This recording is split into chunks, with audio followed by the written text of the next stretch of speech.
Neighborhoods change very quickly in New York. Chelsea, with its tree-lined streets, has always been residential. Originally a working-class area, Chelsea became fashionable with many artists at the end of the 19th century. Some of them settled in a famous hotel where they lived for many years. Today, Chelsea is recognized as the historic district of artists. A good many movements began here. Contemporary art galleries in the district still have considerable influence on the art market.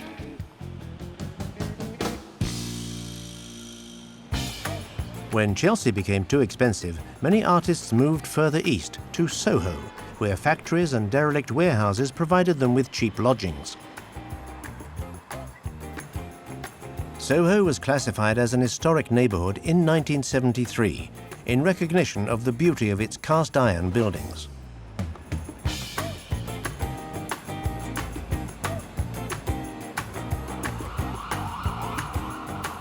Broadway is the liveliest street in Soho.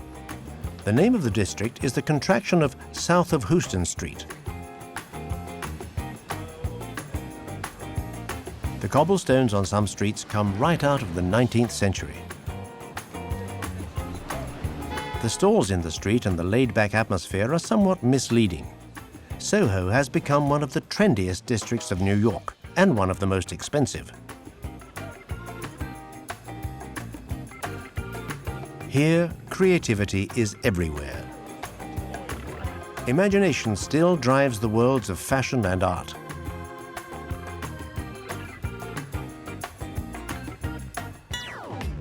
On a sidewalk, the map of the subway has been depicted in steel by Belgian artist Françoise Chaine.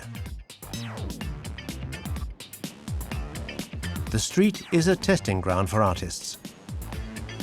The influences of street art, of urban art, are diverse. The comic strip, among others, has contributed a great deal to it.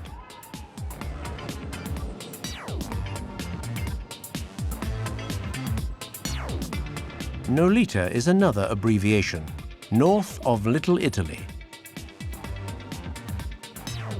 It's the name given to another district near Soho, a former industrial area that's also become very trendy.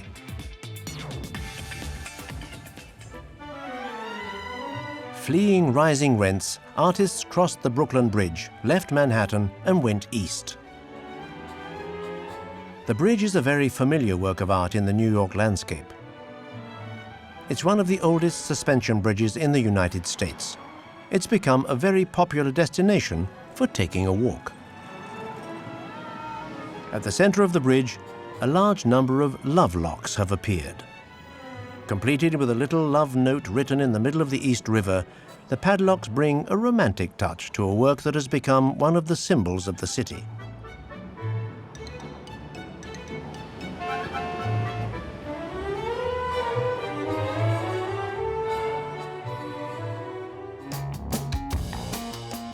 Brooklyn has always been an extension of Manhattan, where there was not enough space for the city to develop.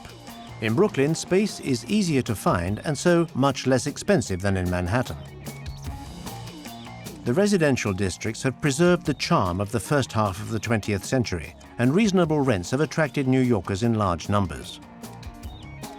What's more, by subway, Manhattan is very close. That was enough to attract artists for whom Chelsea, the Village, and Soho had become out of reach. Many of them settled in Bushwick, which has recently become the mecca of street art. This district, that used to be little frequented and disreputable, has seen graffiti develop into mural paintings and the murals into frescoes of every style and size.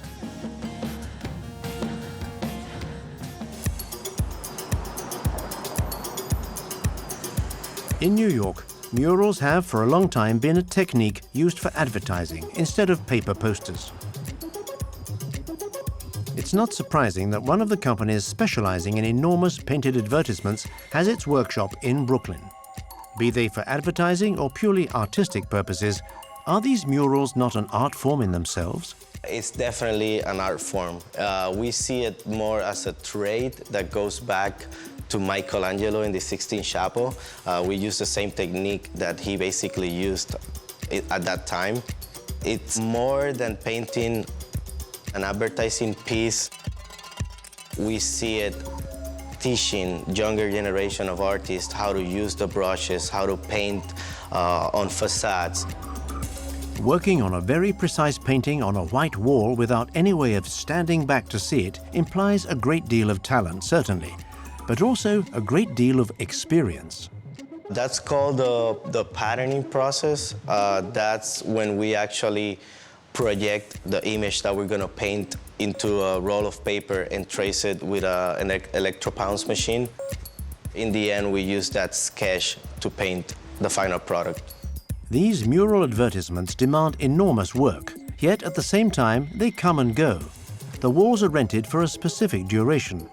How long are they made to last? It all depends on how much exposure the client wants to have. They go from a week to a month or 2 months. Brooklyn, 5 a.m. The light of dawn tints the clouds and highlights the details of the city.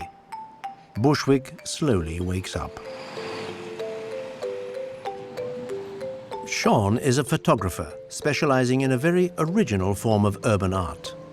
Well, I chose Bushwick because I think it's more of a raw area. It's more up and coming. It has that sense still of the New York City territorial wars, I suppose, when it comes to street art.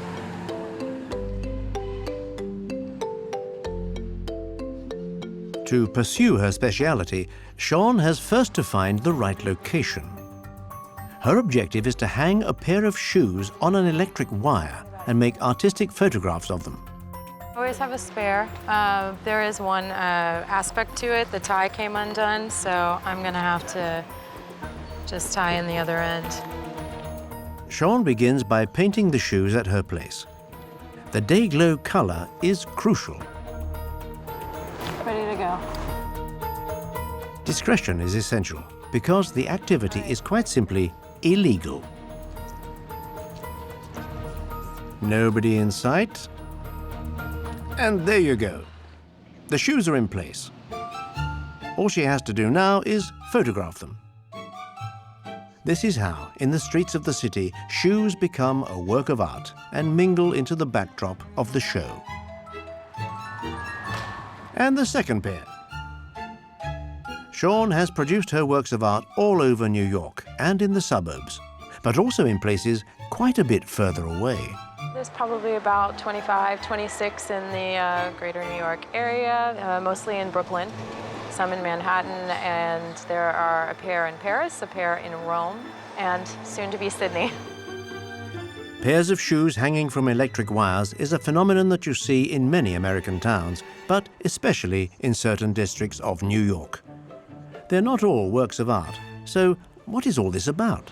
I think that doing some research on the history of it and learning that it was actually a practice of the Army and their way of saying that they were finished with their service.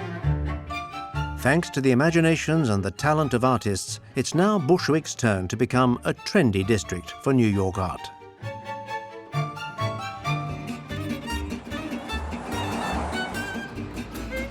The subway goes as far as Williamsburg, another district of Brooklyn, in which live a large community of Hasidic Jews. New York is made up of districts lying side by side and which each have a very distinct identity, especially in terms of the activities, origins, or religions of its people. Each community has its own rituals and holidays. Today, Williamsburg is getting ready for Sukkot. The lemons and the traditional pastries are ready, as are the canvas huts, reminders that the Jews spent 40 years in the desert.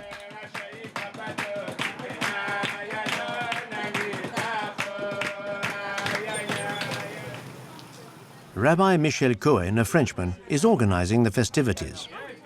Sukkot is the festival that unites this whole community and means that everyone is on the same tree, on the lulav.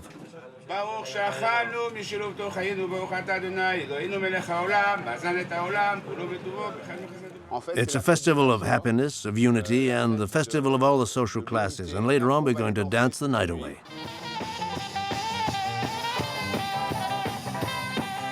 Sukkot is the most joyful of traditional Jewish holidays.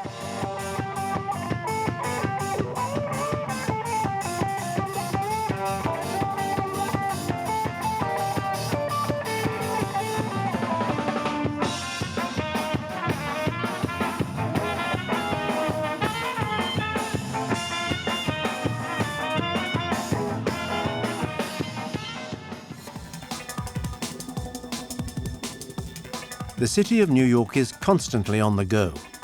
It's a vast mosaic of districts that have changed greatly over time. But they've all changed at their own pace.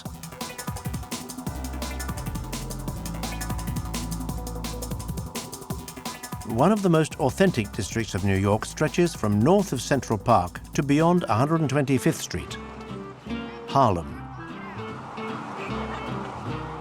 Streets with legendary names run through the district, which has become one of the symbolic places of Afro-American culture in New York. Fleeing the southern states, the blacks arrived in Harlem, a former middle-class district, at the beginning of the 20th century. The area was underprivileged for a long time, and there are still spots where poverty has not totally disappeared, like in Spanish Harlem, the Hispanic district. Harlem was once a ghetto, but has greatly evolved. A wealthier populace has arrived in the area. The standard of living has improved and calm has returned. On Sundays, for religious services, congregations dress up and gather together in front of the many Harlem churches.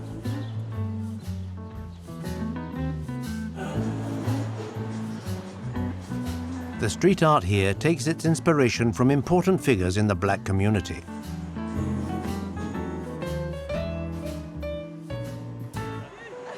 Some artists have become stars in the neighborhood. They call me Franco, the Grand Franco, because of my work. And I've been painting in Harlem for the last 40 years. And all the works that you see and the gates, those are my contribution to Harlem. In many artistic fields, Harlem has become a reference, almost a trademark. Many great names in music have come out of the famous Apollo Theatre on 125th Street.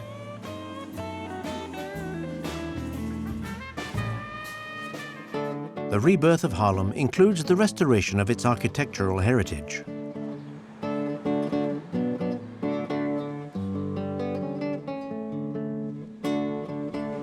Among the pearls of its architecture are the famous brownstones, red sandstone houses with their outside flight of steps that are very popular today. Great strides have been made here to achieve better social justice. The City College of New York was the first free and public establishment of higher education in the United States.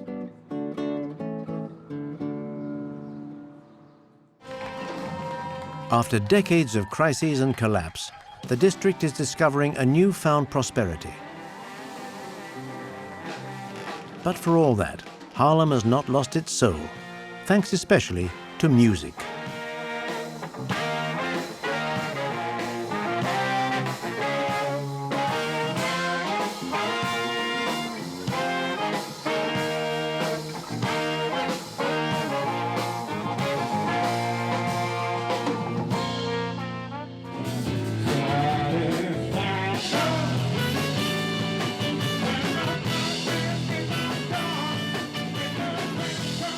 Here, all musical currents come together.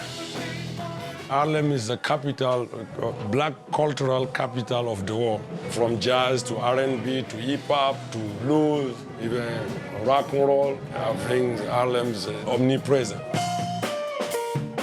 As with its music, New York knows how to mix styles and differences. The whole city is based on a staging where the sets and the actors are constantly changing.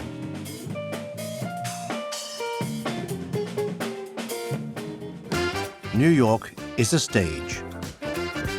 It's show business, always performing. In New York, anytime is showtime.